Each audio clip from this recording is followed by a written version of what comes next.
கிறிஸ்துக்குள் பிரியமானவர்களே, செம்பியம் தமிழ் பாப்டிஸ்ட் திருச்சபை சார்பாக இந்த நாளில் உங்களை தொலைக்காட்சி சந்திப்பதில் மிகுந்த சந்தோஷமடைகிறோம். கர்த்தர் தாமே இந்த ஆராதனை முழுவதும் நம் ஆசீர்வாதமாய் பிரயோஜனப்படுத்தி தருவாராக. ஹல்லேலூயா. ஆமென். உம்மை நம்புகிறவர்கள் யாவரும் சந்தோஷித்து எந்நாளும் கெம்பீரிப்பார்களாக. நீர் அவர்களை காப்பாற்றுவீர். உம்முடைய நாமத்தை நேசிக்கிறவர்கள் உம்மில் களி கூறுவார்களாக. அவர் நாமத்தை நேசிக்கிறவர்கள் யாவரும் களி கூறுவார்கள். ஏனென்றால் அவருடைய பிறப்பு நமக்கு அதிசயம். அந்த அதிசயமானவர் நம்முடைய வாழ்க்கையிலே இருக்கும்பொழுது ரட்சிப்பை பெற்றதான அனுபவத்திலே நம்முடைய பாவங்கள் மன்னிக்கப்பட்டு கழுவப்பட்டு இருக்கிறோம். பிறந்தார் பிறந்தார், வானவர் பூமிமானிடர் புகழ் பாடிட பிறந்தார் என்ற பாடலை உற்சாகமாய் கரங்களை தட்டி பாடுவோம்.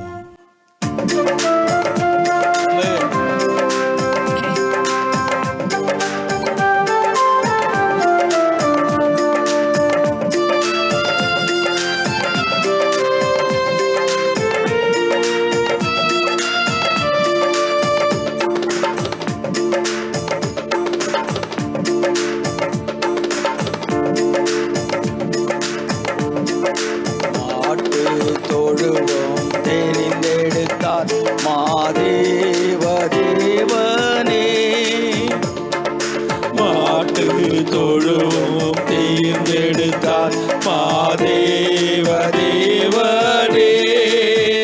மேன்மை வெறுத்தார், தாழ்மை தரித்தார், மாதியாகியாய் வளர்ந்தார். மேன்மை வெறுத்தார், தாழ்மை தரித்தார், மாதியாகியாய் வளர்ந்தார்.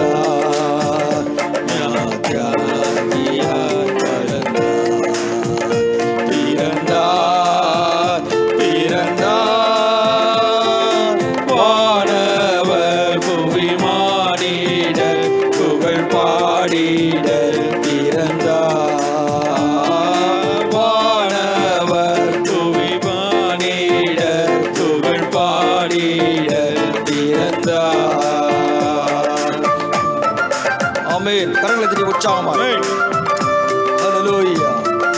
பரிசுத்த ஆவியுடைய வல்லமை, அவர் பிறப்பு நமக்கு ஒரு நற்செய்தி மாத்திரமல்ல, ரட்சிப்பை கொடுக்கிற ஒரு பிறப்பாய் நமக்கு தேவன் கொடுத்த கிருபை.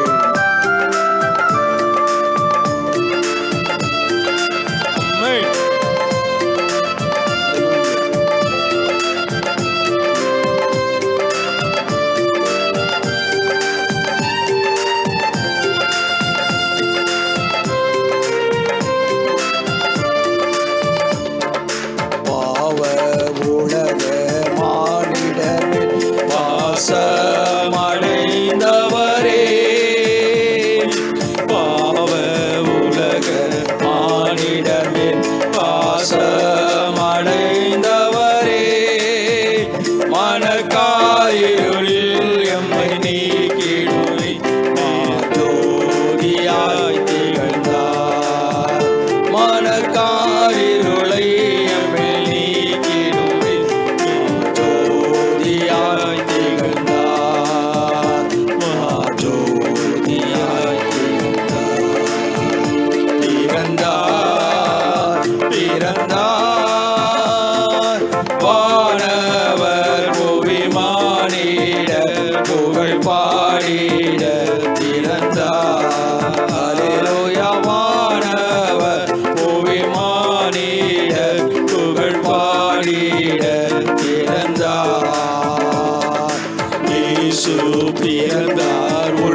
தேவனுக்கே மகிமை, தெய்வத்திற்கே மகிமை. என்னை தேடி வந்து மீட்டவரே உமக்கே மகிமை. அவர் நம்மை தேடி வந்து ரட்சித்ததான கிறிஸ்து, அவருக்கு நாம் மகிமை செலுத்துவோமா? அதுதான் வேதத்தின் வார்த்தை சொல்கிறது. உம்முடைய நாமத்தை நேசிக்கிறவர்கள் உண்மையிலே மகிழ்ந்து களி கூறுவார்களாக. சந்தோஷத்தை கொடுக்கிறவர் நீர் ஒரு மாத்திரம். ஹல்லேலூயா.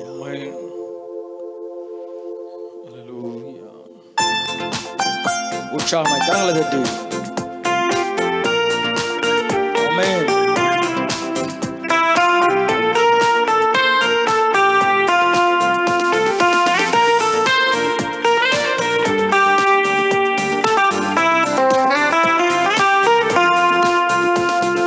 தேவனுக்கே மகிமை, தெய்வத்துக்கே மகிமை.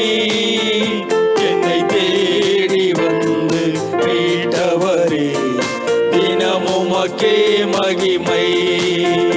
என்னை தேடி வந்து மீட்டவரே தினமும் மக்கே மகிமை. ஐயா வாழ்க வாழ்க, ஓம் நாமோ வாழ்க. ஐயா வாழ்க வாழ்க வாழ்க, ஓம் நாமம் வாழ்க. நானும் உமது மிகுந்த கிருபையினாலே உமது ஆலயத்துக்குள்ளே பிரவேசித்து உமது பரிசுத்த சந்ததிக்கு நேராய் பயபக்தியுடனே பணிந்து கொள்வேன். உம்முடைய பிறப்பிலே ஒரு பணிவு காணப்படுகிறது. ஆமாண்டவரே, நாங்களும் உன்னதத்தில் தேவனுக்கு மகிமை உண்டாகட்டும் என்று சொல்லும்படியா நாங்கள் பணிந்து உம்மிடத்திலே காணுவது உண்மை என்றால் ஆசீர்வாதங்களை கொடுக்கிறவர்.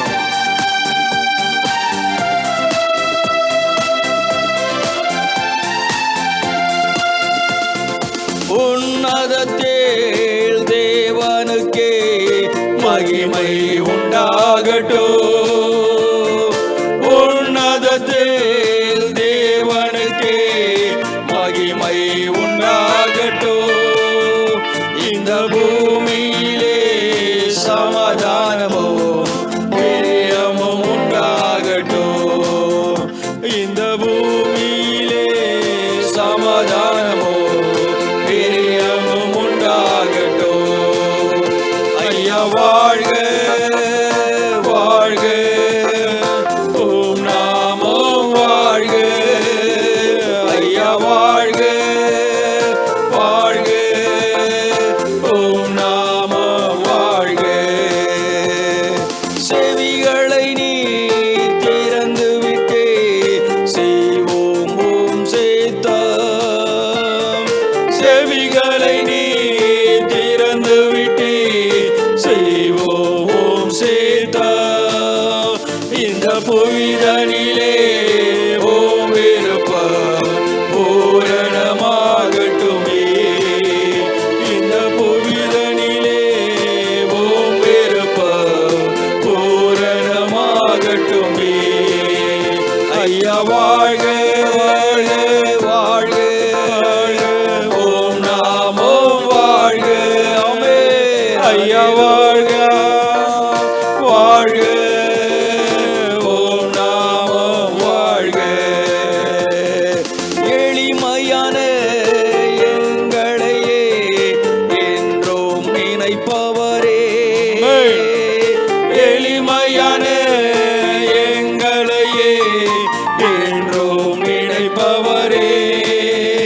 எங்கள் ஒளிமயமே துணையாளரே, உள்ளத்தின் ஆறுதலே.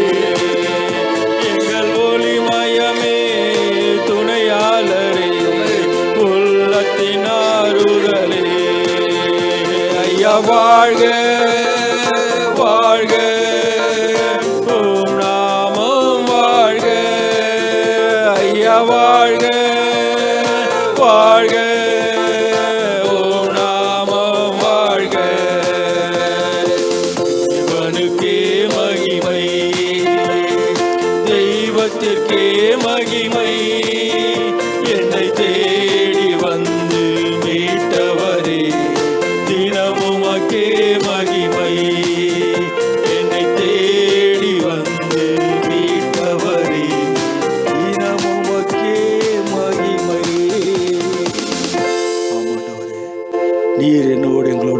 இயேசு நாமத்தில் பிதாவே.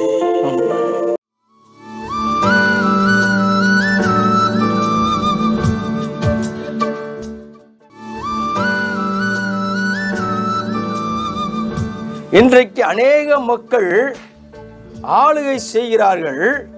ஆளுகை என்பது அவர்களுடைய முயற்சினால் அவர்களுடைய நாட்களிலே மாற்றப்படுகின்ற காரியங்கள் கொடுக்கப்படுகின்ற அனுபவம். ராஜாவாய் மாற்றப்படுகிறார்கள். ராஜாவாய் அவர்கள் கொடுக்கப்படுகிறதான தருணத்தை ஏற்றுக்கொள்கிறார்கள். ஆனால் இங்கே யூதருக்கு ராஜா பிறந்திருக்கிறார் எங்கே என்று ஆண்டவரும் இரட்சகரும் மீட்பெருமாகிய இயேசு கிறிஸ்து நாமத்தில் உங்களை வாழ்த்துகிறேன். உங்கள் அனைவருக்கும் என்னுடைய கிறிஸ்மஸ் நல்வாழ்த்துக்கள் அட்வான்ஸாக சொல்கிறேன். வருகின்ற நாட்களிலே கிறிஸ்மஸ் கொண்டாடும்படியாக இருக்கிற ஒவ்வொரு மக்களையும் தேவன் அறிந்தவர். தேவன் காரியங்களை வாய்க்க பண்ணுவார். எடுத்துக்கொள்ளுங்கள் சங்கீதம் 5ஆம் சங்கீதம் 11ஆம் வசனம். உம்மை நம்புகிறவர்கள் யாவரும் சந்தோஷித்து என்னாலும் கெம்பீரிப்பார்களாக. நீர் அவர்களை காப்பாற்றுவீர். உம்முடைய நாமத்தை நேசிக்கிறவர்கள்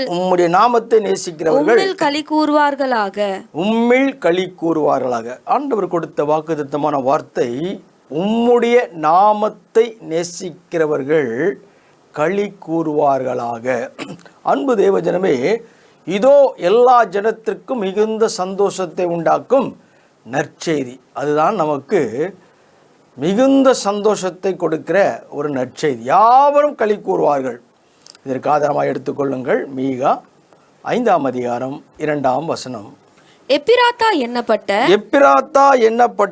பெத்லகேமே, நீ யூதேவியாவில் உள்ள ஆயிரங்களுக்குள்ளே சிறியதாயிருந்தும் இஸ்ரவேலை ஆளப்போகிறவர் உன்னிடத்திலிருந்து புறப்பட்டு என்னிடத்தில் வருவார். அவருடைய புறப்படுதல் அநாதி நாட்களாகிய பூர்வத்தினுடையது. ஆண்டவர் ஒரு சம்பூரணத்தை உன்னிடத்திலிருந்து, ஈசாயின் அடிமரத்திலிருந்து தோன்றிய. அன்பு தேவஜனமே, நமக்கு பிறப்பு என்பது ஒரு நற்செய்தி, நல்ல செய்தி. ஒரு குடும்பத்தில் ஒரு குழந்தை பிறப்பது உண்மை என்றால் குடும்பத்தில் உள்ள மக்கள் சந்தோஷிப்பார்கள். அவர்கள் ஆனந்த களிப்போடு கூட இருப்பார்கள். அந்த ஆனந்தம் எங்கு வருகிறது? அந்த பிறப்பு. அந்த பிறப்பு தான் நமக்கு மகிழ்ச்சியை கொடுக்கிறது. அந்த பிறப்பு நமக்கு. ஆனால் இங்கு குடும்பத்தில் பிறக்கிறதான பிறப்பு ஒரு மகிழ்ச்சியை கொடுக்கிறது என்றால் உலகம் மக்கள் அனைவருக்கும் ஒரு நல்ல செய்தி, நற்செய்தி. இதோ எல்லா ஜனத்திற்கும் மிகுந்த சந்தோஷத்தை உண்டாக்கும் நற்செய்தி. அதுதான் கிறிஸ்து என்னும் இரட்சகர் பிறந்திருக்கிறார். நமக்காய் தாவீதின் ஊரிலே பிறந்திருக்கிறார். அவருடைய பிறப்பு அநேகருக்கு ஆசீர்வாதத்தை கொடுக்கிறதாம். இன்றைக்கு பிறப்பின் ரட்சிப்பை பெற்றதான நாம் எப்படி வாழ்கிறோம்? அந்த பிறப்பு எப்படிப்பட்ட பிறப்பு என்பதை இந்த நாட்களிலே நாம் தியானிக்கும்படியாய் காணப்படுகின்ற ஆண்டவர் கொடுத்த கிருபை. மத்தேயு 2ஆம் அதிகாரம் 1 வசனம் வாசி கேட்போம். ஏரோது ராஜாவின் நாட்களில் யூதேயாவில் உள்ள பெத்லகேமிலே இயேசு பிறந்த பொழுது கிழக்கிலிருந்து சாஸ்திரிகள் எருசலேமுக்கு வந்து யூதருக்கு ராஜாவாக இருக்கிறவர் எங்கே கிழக்கிலே அவருடைய நட்சத்திரத்தை கண்டு அவரை பணிந்து கொள்ள வந்தோம். ஒரு சிக்னல் கொடுக்கப்படுகிறது. ஒரு நட்சத்திரம், அதை கண்டு நாங்கள் வந்தோம். யூதருக்கு ராஜா பிறந்திருக்கிறார். யோசித்து பாருங்கள். இன்றைக்கு அநேக மக்கள் ஆளுகை செய்கிறார்கள். ஆளுகை என்பது அவர்களுடைய முயற்சினால் அவர்களுடைய நாட்களிலே மாற்றப்படுகின்ற காரியங்கள் கொடுக்கப்படுகின்ற அனுபவம். ராஜாவாய் மாற்றப்படுகிறார்கள்.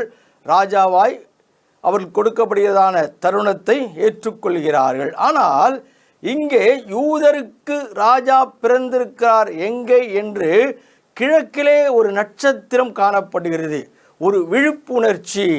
இன்றைக்கு உங்களுடைய வாழ்க்கையிலும் கூட ஒரு நட்சத்திரத்தை ஆண்டவர் ஒரு விழிப்புணர்வை கொடுக்கும்படியாய் யூதருக்கு ராஜா பிறந்திருக்கிறார் எங்கே என்று சாஸ்திரிகள் காணும்படியாய் வருகிறார்கள். அவரை பார்ப்பதற்கு சாஸ்திரிகள் வருகிறார்கள். வேதம் அழகாய் சொல்கிறது தான், அது அவரை பார்ப்பதற்கு சாஸ்திரிகள் யூதருக்கு ராஜா பிறந்திருக்கிறார் எங்கே, கிழக்கிலே அவருடைய நட்சத்திரத்தை கண்டு அவரை பணிந்து கொள்வோம். பார்த்தீர்களா, பணிந்து கொள்ளும்படியாய் வந்தோம் என்றார்கள்.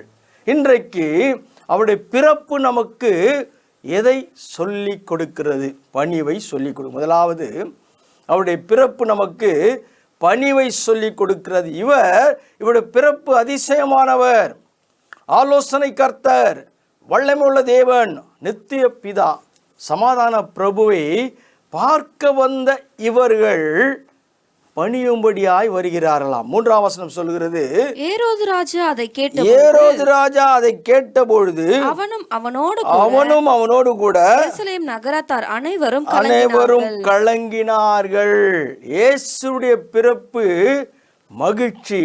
ஆனால் இந்த வார்த்தை, யூதருக்கு ராஜா பிறந்திருக்கிறார் எங்கே என்று கேட்கும் பொழுது ஏரோது ராஜாவுக்கு ஒரு கலக்கம் காணப்படுகிறது. அன்பு தேவஜனமே, நமக்காய் ஒரு ராஜா இருக்கிறார் என்பதை ஒருவேளை நாம் மறந்துவிட்டோம் என்றால் மீண்டுமாய் இந்த ரட்சிப்பின் அனுபவத்தை நாம் ஏற்றுக்கொள்ள வேண்டும். அந்த ரட்சிப்பை நாம் பிரதிபலிக்க வேண்டும். கலக்கம் காணப்படுகிறது.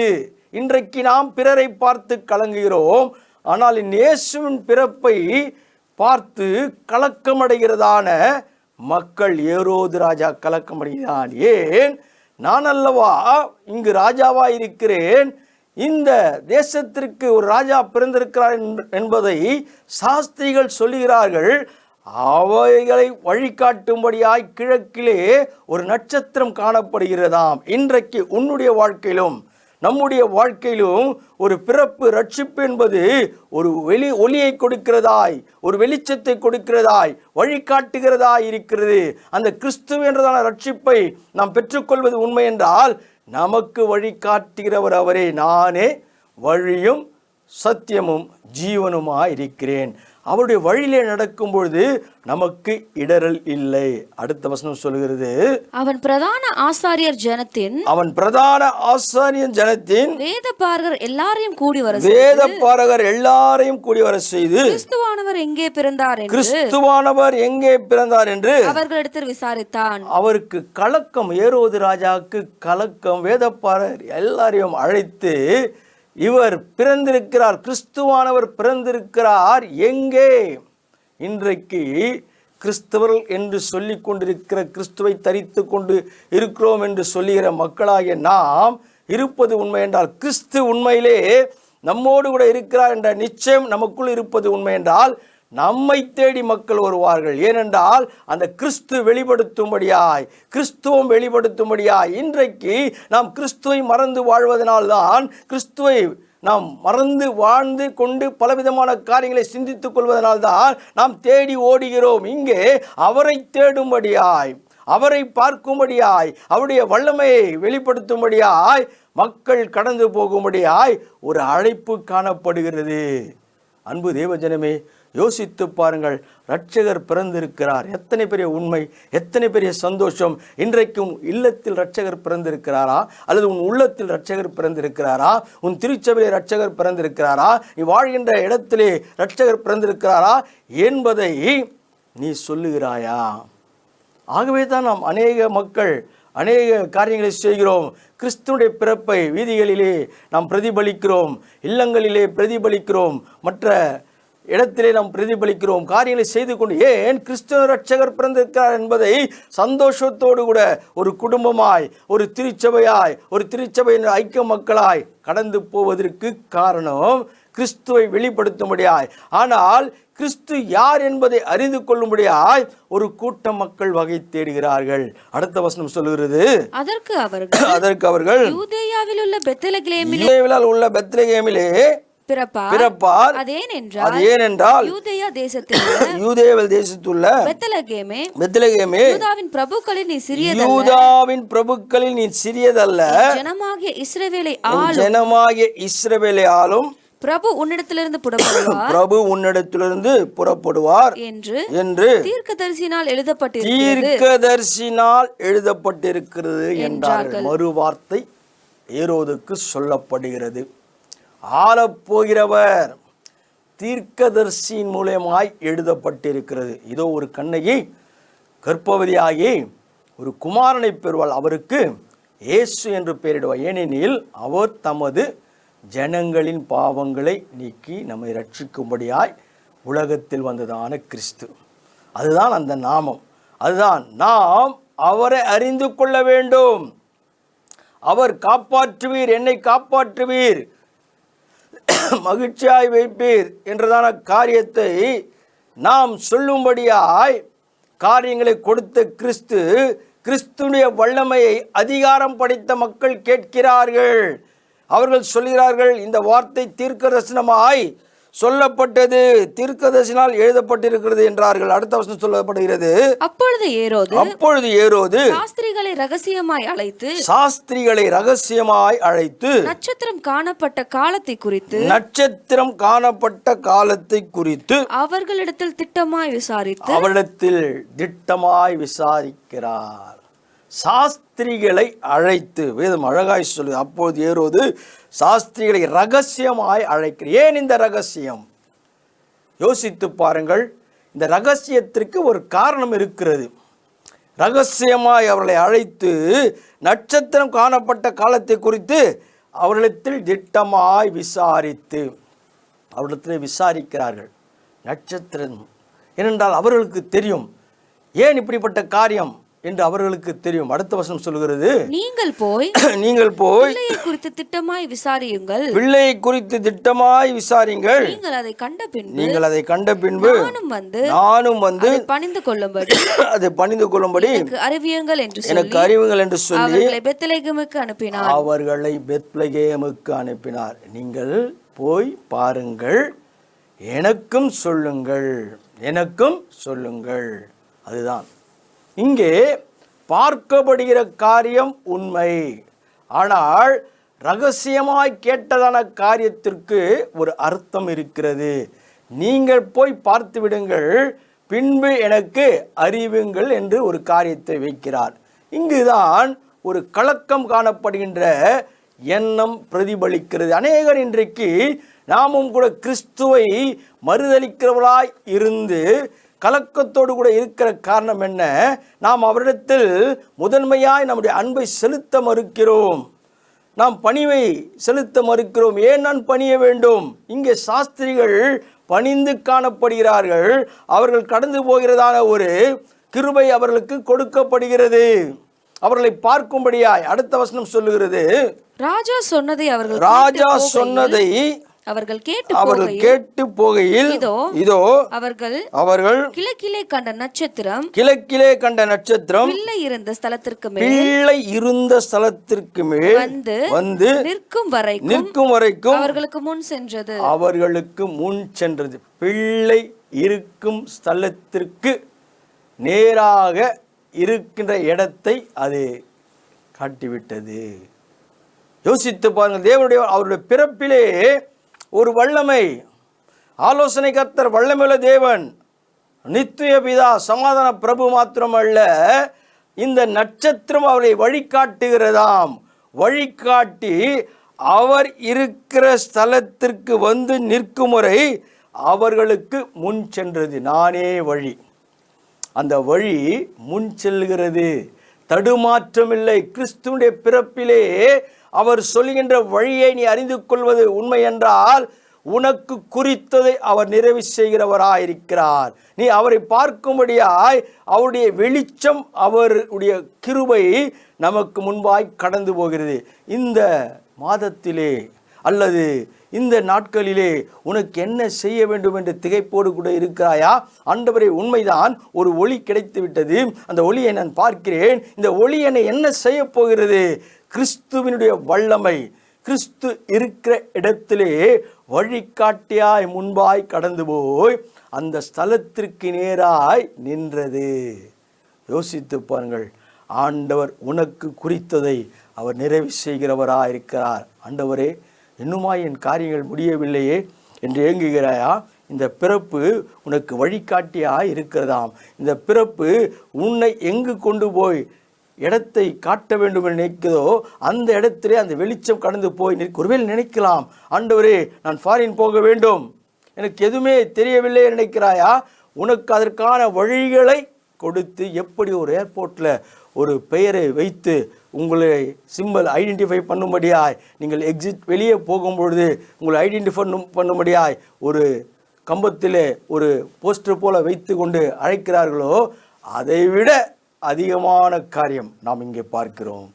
அழைத்து கொண்டு போகிறது முன்பாக அந்த ஸ்தலத்திற்கு நேராய் நிற்கிறது.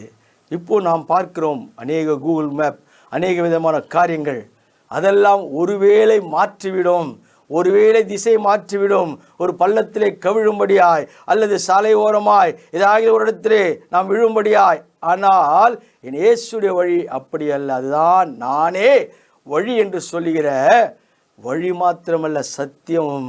அந்த சத்தியத்தை நாம் பிடித்து கொள்வது உண்மை என்றால் இன்றைக்கு நம்முடைய ஜீவியம் மாறப்போகிறதாம். அந்த வழிநடத்துகிற ஒளியை நீங்கள் பாருங்கள், கடந்து போகிறது. அடுத்த வசனம் சொல்லுகிறது, அவர்கள் அந்த நட்சத்திரத்தை கண்டபோது மிகுந்த ஆனந்த சந்தோஷம் அடைந்தார்கள்.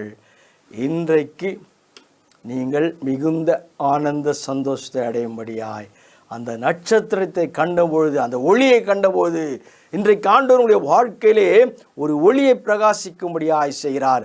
அது என்ன ஒளி? அது ஜீவ ஒளி. அந்த ஜீவ ஒளி உனக்குள்ளே இருக்கும்படியாய், உன்னை பிரகாசிக்கும்படியாய். நீ துக்கத்தோடு கூட இருந்தாய் அல்லவா? ஆண்டவரே, கடந்த 11 மாதங்களை கடந்து விட்டேன், இந்த 12ஆம் மாதத்திலே 2 வாரம் கடந்து விட்டது, ஆனால் இந்த நாளிலே எனக்கு இன்னுமாய் மகிழ்ச்சி இல்லையே, சந்தோஷம் இல்லையே, வேதனை இல்லை என்று அழுது கொண்டிருக்கிறாயா? கிறிஸ்துவனுடைய பிறப்பின் ரட்சிப்பு உங்களுக்கு சொல்லுகிறது, ஆனந்த சந்தோஷம் அடையும்படியாய் அந்த வழிகாட்டும் நட்சத்திரம் உங்களை ஆசீர்வதிக்கும்படியாய், உங்களை சந்தோஷிக்கும்படியாய். அடுத்த வசனத்தை வாசிங்கள். அவர்கள் அந்த வீட்டுக்குள் பிரவேசித்து பிள்ளையையும் அதன் தாயாகிய மரியாளையும் கண்டு சாஷ்டாங்கமாய் விழுந்து அதை பணிந்து கொண்டு தங்கள் பொக்கிஷங்களை திறந்து பொன்னையும் தூபவர்க்கத்தையும் வெள்ளை பவளத்தையும் அதற்கு காணிக்கையாக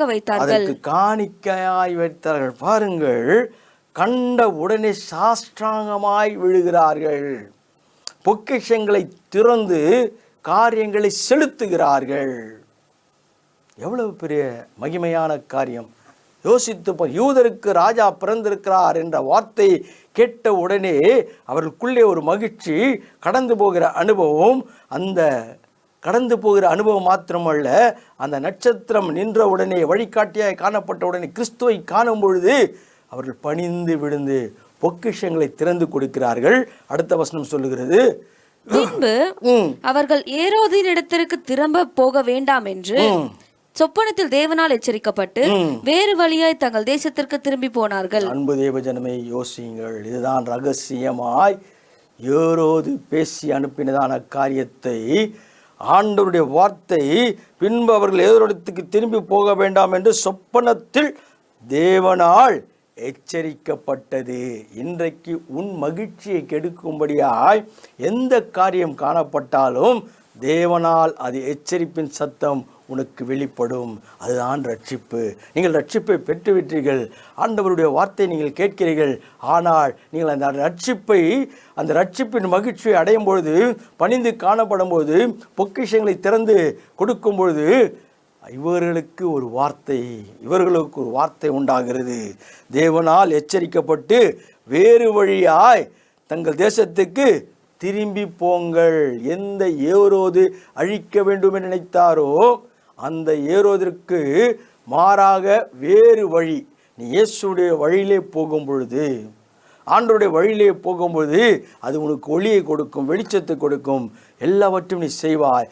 ஆனால் உன்னை கொண்டு காரியங்களை அழிக்க வேண்டும் நினைக்கிறதான காரியத்தில் ஆண்டவர் ஒரு மாறுதலை கொடுக்கிறார். அதுதான் ரட்சிப்பு, அதுதான் கிறிஸ்துமஸ். இந்த கிறிஸ்துவை நீங்கள் அறிந்து கொள்வது உண்மை என்றால் இனி உங்களுடைய குடும்பத்தில் எந்த விதமான வாதைகள் வராது. கிறிஸ்துடைய வார்த்தை கேட்க வேண்டும். அடுத்த வசனம் சொல்லுகிறது, அவர்கள் போன பின்பு கர்த்தருடைய தூதன் சொப்பனத்தில் யோசேப்புக்கு காணப்பட்டு ஏரோது பிள்ளையையும் கொலை செய்ய தேடுவான். ஆதலால் எழுந்து பிள்ளையையும் தாயையும் கூட்டிக் கொண்டு எகிப்து ஓடி போய் நான் உனக்கு சொல்லும் வரை அங்கே.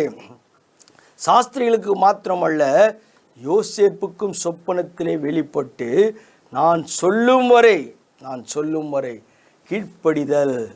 ஒரு மகிழ்ச்சி நம்முடைய குடும்பத்திலே, நம்முடைய தேசத்திலே காணப்பட வேண்டும் என்றால் கீழ்ப்படிய வேண்டும். என்ன நடந்த அடுத்த வசன வாசிங்கள். அவன் எழுந்து இரவிலே பிள்ளையையும் அதன் தாயையும் கூட்டிக் கொண்டு எகிப்திற்கு புறப்பட்டு போய் ஏரோதின் மரண பரியந்தம் அங்கே இருந்தான்.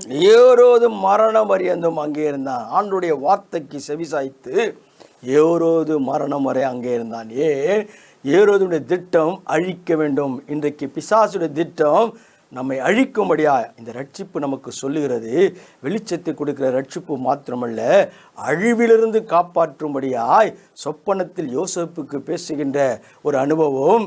தெய்வ வார்த்தை சாஸ்திரிகளுக்கு சொல்லப்படுகின்ற ஒரு எச்சரிப்பு சத்தத்தை கேட்கும் பொழுது ஒரு மாறுதல். இன்றைக்கு உன்னுடைய குடும்பத்தில் அப்படிப்பட்டதான மாறுதல். ஆண்டவருடைய வார்த்தைக்கு செவிசாய்ப்பது உண்மை என்றால், ரட்சிப்பு என்பதை நீ அறிந்து கொள்வது உண்மை என்றால், அதுதான் உண்மையான கிறிஸ்மஸ். உன்னுடைய குடும்பத்திலே ஒரு சமாதானம், ஒரு சந்தோஷம், ஒரு விடுதலை, ஒரு மாட்சிமை, ஒரு மகிமை. கண்களை மூடுவோம். பரிசுத்தம் நிறைந்த நல்ல பிதாவே, இந்த நாளுக்காய் நன்றி ஆண்டவரே. பரிசுத்த ஆவியானவர் நீர் எங்களோடு கூட பேசிக்கொண்டிருக்கிறீர். நன்றி ஆண்டவரே. உம்முடைய வார்த்தையை நாங்கள் செவிசாய்க்கும் பொழுது உம்முடைய பிறப்பை நாங்கள் பார்த்து விட்டோம் ஆண்டவரே, உம்மை பணிந்தோம். ஆனால் எங்களுக்கு விரோதமாய் காணப்படுகின்ற ஒரு காரியத்திலே மாறுதலாய் மாற்றும்படியாய் வழிகளை மாற்றி ஆண்டவரே தேவனால் எச்சரிக்கப்படுகின்ற சத்தத்தை நாங்கள் கேட்க வேண்டும். அப்பொழுதுதான் யோசேப்புக்கும் ஆண்டவரே பிள்ளையை தாயும் எடுத்துக்கொண்டு போ என்று சொல்லும் பொழுது இயேசுடைய தகப்பனும் தாயும் கடந்து போகும் பொழுதுதான் ஒரு பெரிய மாறுதல். ஆமாண்டவரே, ஒரு கீழ்ப்படிதல் தான் பெரிய மாறுதல். பணிவு உண்மை, ஆனால் கீழ்ப்படிதல் தான் ரட்சிப்பின் அனுபவம். அந்த ரட்சிப்பின் அனுபவத்தை எங்களோடு கூட பேசியிருக்கிறீர்.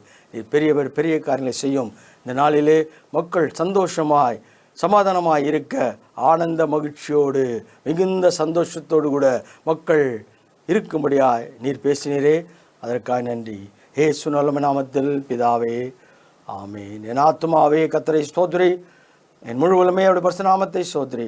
ஆத்மாவே கர்த்தரை ஸ்தோத்திரி, அவர் செய்த சகல உபகாரங்களை மறவாதே. ஆமீன். நம்முடைய கர்த்தராகிய இயேசு கிறிஸ்துவின் கிருபையும் பிதாவுடைய அன்பும் பரிசுத்த ஐக்கியமும் விசேஷமாய் இந்த நாளிலே சத்தியத்தின் திருவார்த்தை கேட்ட மக்களோடு தேவ கிருபை சமாதானம் என்றும் என்றும் சதா காலம் இருப்பதாக. ஆமீன். ஆமீன். God bless you. கர்த்தர் உங்களை ஆசீர்வதிப்பார். ஆமீன்.